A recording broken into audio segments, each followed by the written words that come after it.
মিলন হবে কতদিনে আমার মনের মানুষের সনে, আমার মনের মানুষের সনে।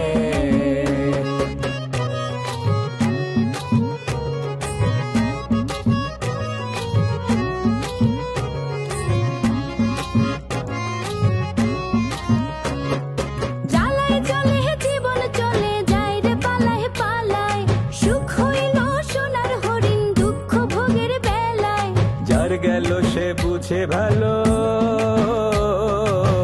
তুই বুঝবি কেমনে।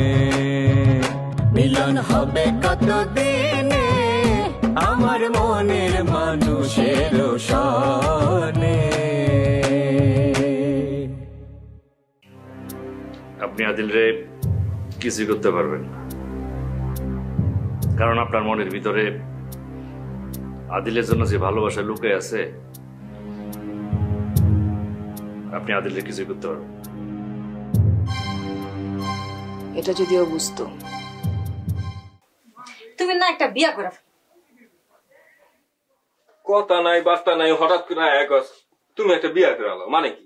তো তুমি বিয়া করবা না, সারা জীবন একা থাকবা? আরে বাপরে, সারা জীবন একা থাক মুখে করমু বিয়া শাদী, কিন্তু তার আগে তোর বিয়া দিতে হইব। তোর বিয়া না দিয়ে আমি বিয়া করি কেন? তুমিই করো আগে একটা। আচ্ছা, মার কতটুকু সম্পত্তি আছে? কতটুকু আর জায়গা হইব? 4-5%, এর বেশি তো হইব না। 4-5%? এতটুকু জায়গাতে কি হইব? কি হইব মানে? মাথা গোজার একটা ঠাই তো হইব নাকি? একটা ছোট ঘর হইব, তাইলে তো হইলো, আর অসুবিধা কি? আর এই যে জায়গা বেচা বুচা যে টাকা পয়সা পামু, মনে করো হেনে গিয়া ছোটখাটো একটা ব্যবসা টবসা করে চলে যাবো, দিন চলে যাবো, অসুবিধা নেই। তোমার চিন্তা ভাবনা খালি ছোটখাটো, ভবিষ্যৎ আছে না একটা। বেশি জায়গা পাইলে তুমি ওখানে তো একটা চাষবাস করতে পারতো। পামু কই, আমি তো নাই। এটা বেচা যা পামু ওই দিয়ে যাবো। আর ভবিষ্যৎ নিয়ে তোর এত চিন্তা করতে হইব না। ভাই তুমি না একটু খোঁজ খবর নিয়ে দাও। মার জমিতে তো কম ওর কথা না, নানার তোর জমি কম ছিল না। খোঁজ খবর আমি কেমনে নিব? খোঁজ খবর নিতে গেলে টাকা পয়সা লাগে, জানো? জায়গা জমির খোঁজ খবর নিতে গেলে কত টাকা পয়সা খরচ হয়? এত টাকা পয়সা কি আছে? জামু মামা যেটা দিব হেরে নিয়ে খুশি থাকুন। আর ওইছে ভবিষ্যৎ নিয়ে তোর এত চিন্তা করতে হইব না। আচ্ছা, মায়াবতীর এখন কি অবস্থা? কি আর অবস্থা হইব? আদিল ভাই যে শিক্ষা দেওয়াটা দিছে, অন্যায় কই মায়াবতী সরকার ঠিক মতো কথাই কইতে পারে না, খাওয়া দাওয়া তো ছাইড়াই দিছে। একদম ঠিক আছে, কল্যাণ শাস্তি আল্লাহ দেয়। আচ্ছা ওইছে, উঠো তো, আমার ক্ষুধা লাগছে, খাওন দিতেছি, উঠো। কইতাছি বারবার যাও।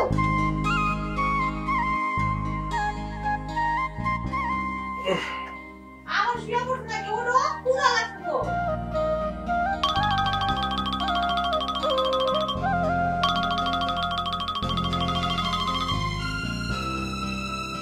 হ্যাঁ বল। ললিতা গেছে তোমার ওখানে? পাঠিয়েছো তুমি? আমি কেন পাঠাতে যাব? না পাঠাইলে আসবো কেন? তুমি পাঠাইলেই তো আসে। হঠাৎ এইভাবে কথা বলছো জাভেদ, ঘটনা কি? আমার তো তোমাকে একটা কইসা চর মারা উচিত।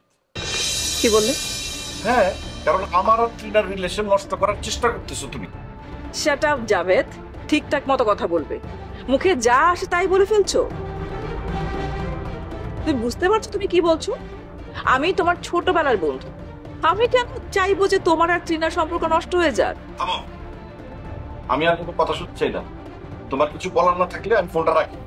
কিন্তু জাভেদ, তুমি তো আমার প্রশ্নের এখনো উত্তর দাওনি। ললিতা আছে তোমার এখানে? না। ঠিক আছে, ললিতাকে পাওয়া যাচ্ছে না, কিছু হলে কিন্তু তুমি ফাঁসবে। এইসব খেলা বাদ দাও, বুঝছো? অন্যকে টেনশনে ফেলায় মজা নিতে চাও তো, এইসব বাদ দাও। মজা নেওয়ার জন্য আমি তোমাকে ফোন করিনি জাভেদ। ইয়েস, কারণ তুমি একটা সাইকোপ্যাথ, অসুস্থ। রাখিয়ে দিই, আসো আসো, বসো। যে কারণে তোমাকে ডাকছি, আমি বাইরে থেকে আসার সময় থানা হয়ে আসছি, খবর নিছি আদিলের নামে কোনো মামলা হয়নি। মায়াদি ভাইজানের অনেক ভালোবাসে না? মায়াদির নামে এইসব কথা বইলা মায়াবতীকে জাস্টিফাই করো না। ও হচ্ছে একটা সাইকোপ্যাথ, ও ভালোবাসতে যায় না, ও জানে ভালোবাসার খেলা। চলো আমরা একবার আদিলের লগে দেখা করে আসি। চাইবেন? তোমার নিয়ে একটু ঘোরাঘুরির সুযোগ কি হাতছাড়া করি? ফাইজলামি না। আরে না, সিরিয়াস। আমি আসলে চাইতেছিলাম যে চলো আদিলের লোকে দেখা করে আসি। আর এখন যেটা কইছি এটা ফাঁক করছি। চলো, দিনের বেলা যাওয়া যাবে না, রাতের বেলা যাবে। ঠিক আছে, আমি আব্বার লাগে কথা কই। শুনো, তোমার বইনার দুলাভাই কিন্তু আমার পিছিয়ে লাগতে পারে, ওদেরকে নিবা না, শুধু তুমি আর আমি যাবো। ঠিক আছে। আজ রাত্রি কিন্তু যাবো, দেরি করা যাবে। ও হ্যাঁ, ভালো কথা, মায়াবতী ফোন করছিল তুমি আসার আগে। আমার কি কয় জানো, যে ললিতা আছে নাকি, আমি এমন জারি দিছি। ওর লগে এখন কোন রকমের খারাপ ব্যবহার করার দরকার নেই। কেন? ওরে ভয় পাইনি কি আমি? তুমি যাও তো, সন্ধ্যার পরে কিন্তু আমরা রওনা দেব। ঠিক আছে।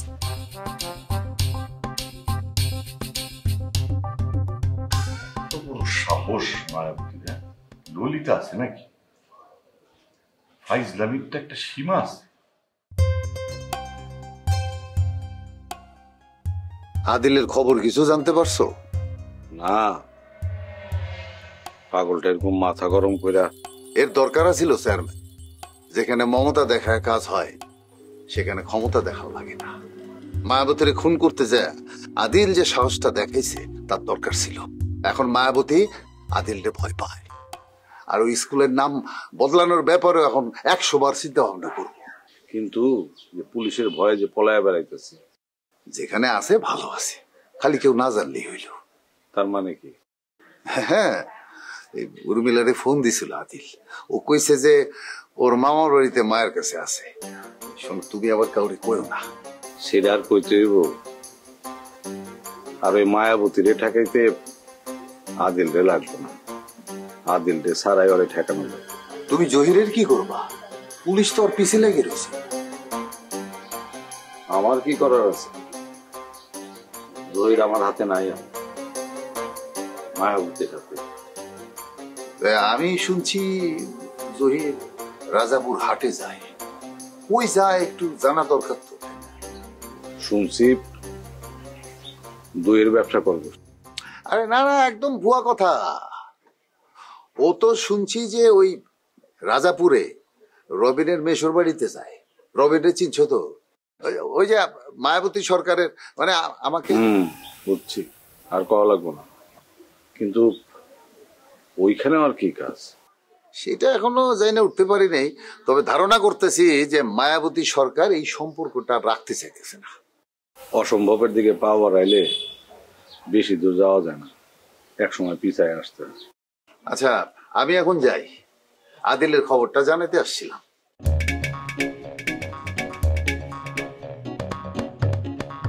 জহিরে সামলাও। পরে আমি বাড়ি থেকে বাইর করে দিচ্ছি। কৈতরীর ঘটনা কিন্তু বেশি দিন চাপা রাখা যাইবে না। সবাই ধারণা করতেছে তোমার কারণে পুলিশ ওরে ধরতেছে না।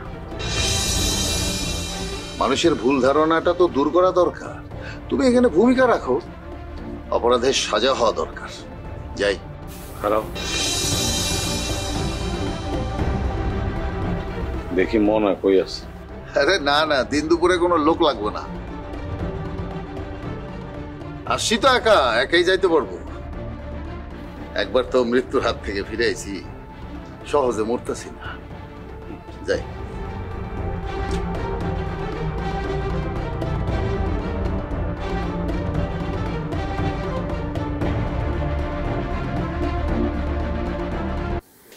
আরে আমার কিন্তু ফোন দিয়া জানাবি, বুঝছস কি অবস্থা ওখানকার, নতুবা আমি কিন্তু চিন্তা করুম। হ্যাঁ হ হ, আচ্ছা ঠিক আছে, রাখতেছি, তুই আমার জানাইস। ঠিক আছে, ওকে বাই। তোমার আর কোনোদিন হুশ হইব না, আটকে লইব না। আমার তো মনে হইতেছে না তোমার বয়স দিন দিন বাড়তেছে, আমার তো মনে হইতেছে দিন দিন কমতেছে তোমার বয়স। তুমি ইয়াং হয়ে যেতেছো। বাড়ির বাইরে যখন বাইরে হও, বাড়ির কথা তো মনে হয় মনেই থাকে না, নাকি ভুইলাই যাও? আল্লাহ বাকি ভালো জানে। তুমি জানো না সারা বাড়ির মধ্যে আমি একলা আছি? বাইরের কেসও ভালো কথা, তোমার তাড়াতাড়ি ফিরে আসা উচিত না? আর মন ভালো নাই। কিন্তু তোমার মন কোন দিন ভালো ছিল? সেই দিনকার কথা কও, আমি একটু সেই দিনের কথা শুনতে চাই। ওই দিন আমার মনটা ভালো ছিল। তোমার তো ডেইলি মন খারাপ থাকে। কি আর বলতাম, আর কপালটাই খারাপ। ফুড়া বাড়ি খাঁকা করতেছে, মাত্র প্রাণী দুর্গা তুমি আর আমি। সেই হুশ আছে তোমার? বিয়ার পর তো উঠাইছো বাপ মার সংসারে, ওইখানে তোমার ভাই বোন সবাই ছিল, পরিবার ভরা।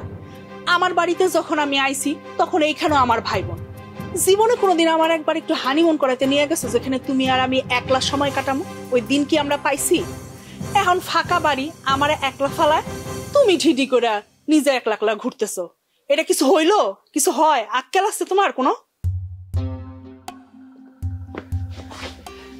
তুমি তো ঠিক বলছো, আমি তো এরকম করে চিন্তা করি নাই। আমি ঠিকই করি, তুমি যদি শুধু আমার কথাটা একটু শুনতা তাইলেই হইতো। এখন কিন্তু আমরা একলা আছি, বুঝছিনি?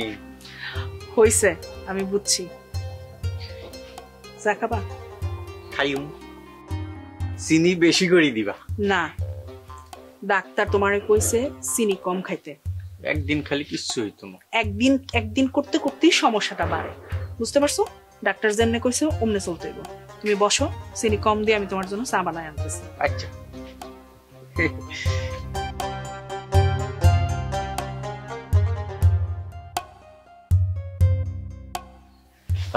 একদিনে মনে হইতেছে ঘরে শান্তি ফিরে আসছে। আপনি বলছেন মিয়া সাহেব, শান্তি ডাক্তার আসছে। ও শান্তি, কি হয়েছে? তোমার রাইট করে আনলাম। আর করো না,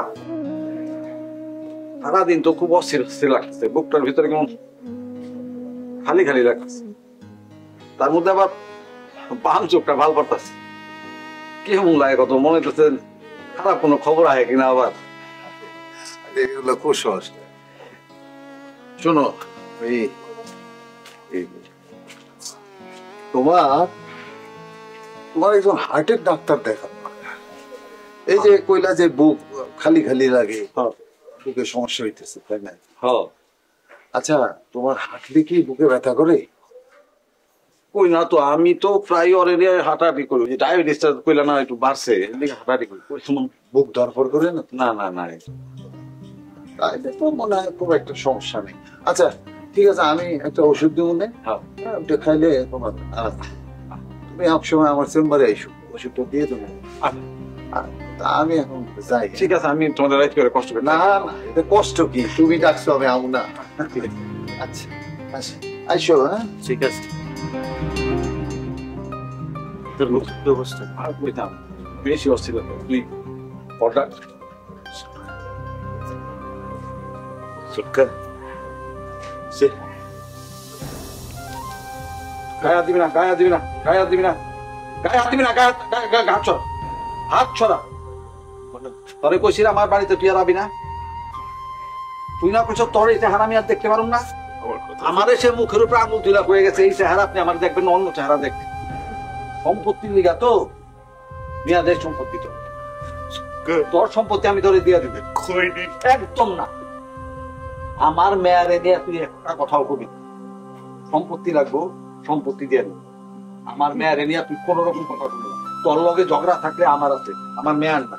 আমার মেয়ারে নিয়ে তুই বলবো না। আমার আমি তো চোখের পানিও দেখতে চাই না। যা তুই।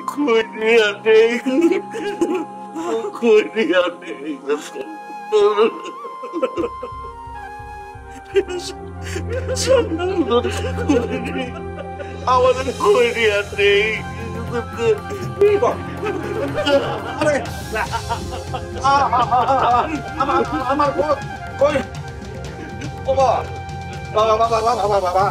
আমার সম্পত্তি তো সব কিচ্ছু লাগবে না। সব আমার আমার কেউ না, আমার কেউ না, আমার কেউ নাই। আপা তুমি আমার কেউ না, আমার মেয়েরা তার আমার কেউ নাই। আপা আমার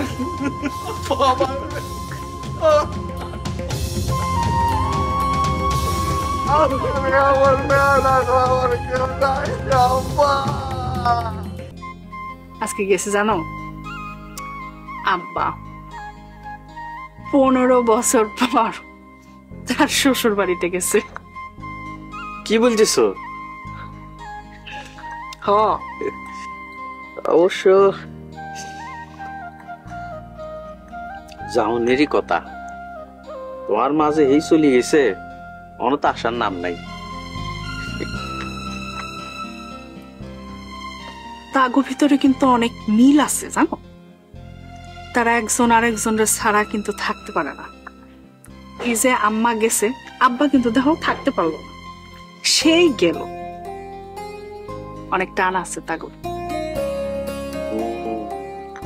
বুঝতে পারছো? বুঝতাম পাচ্ছি, তোমার আম্মা তোমার আব্বার লগে যে ব্যবহার করে, হ্যাঁ, খালি ঝগড়াঝাটি করে। অবশ্য ঠিক আছে, যতই ঝগড়াঝাটি করুক, টান তো আছে। হ্যাঁ, সেইটাই।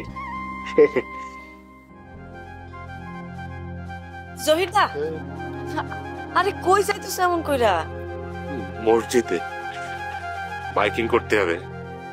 খৈনি মারা গেছে না, মাইকিং করে গ্রামের সবাই জানাতে হবে।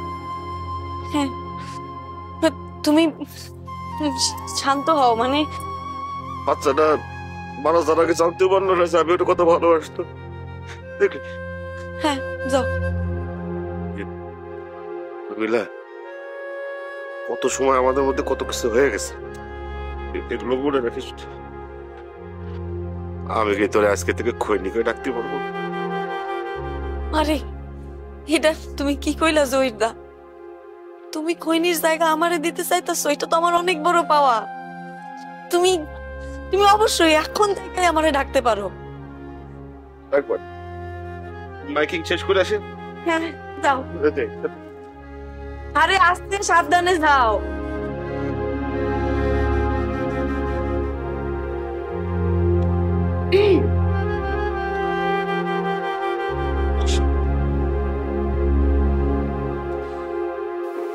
আমি আসলে মায়েদের কাছে খবরটা শুনে দেখা করতে আসলাম।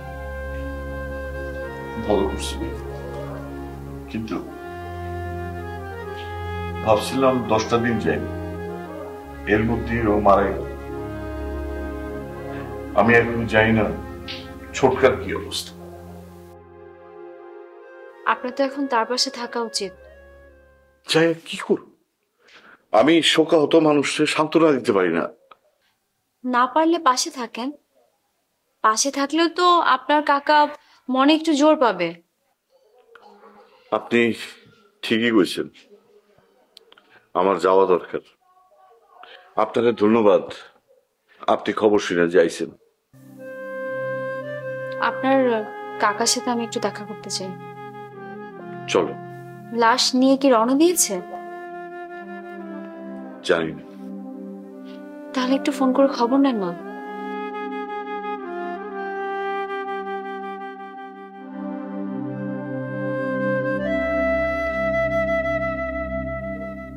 চাচি, আপনারা কি রওনা দিচ্ছেন? আমি জানি না ছোটকার কি অবস্থা, আমি তার কাছে যাইতেছি। আচ্ছা, কি বলো? এই লাশ ধোয়া একবারে নিয়ে আসবো। ঠিক আছে, চলো। চলো।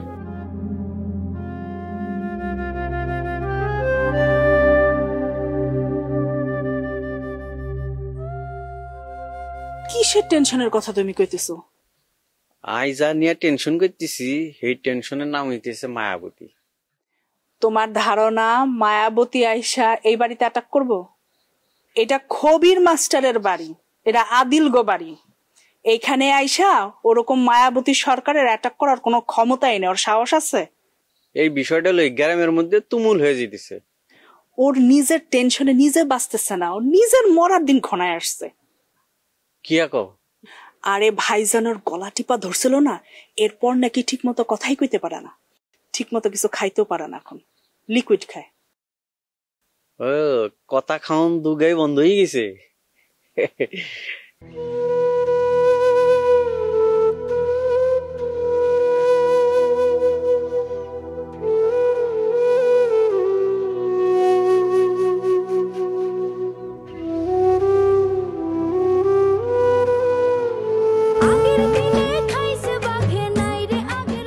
দাঁড়িয়ে রইলেন কেন? চলুন।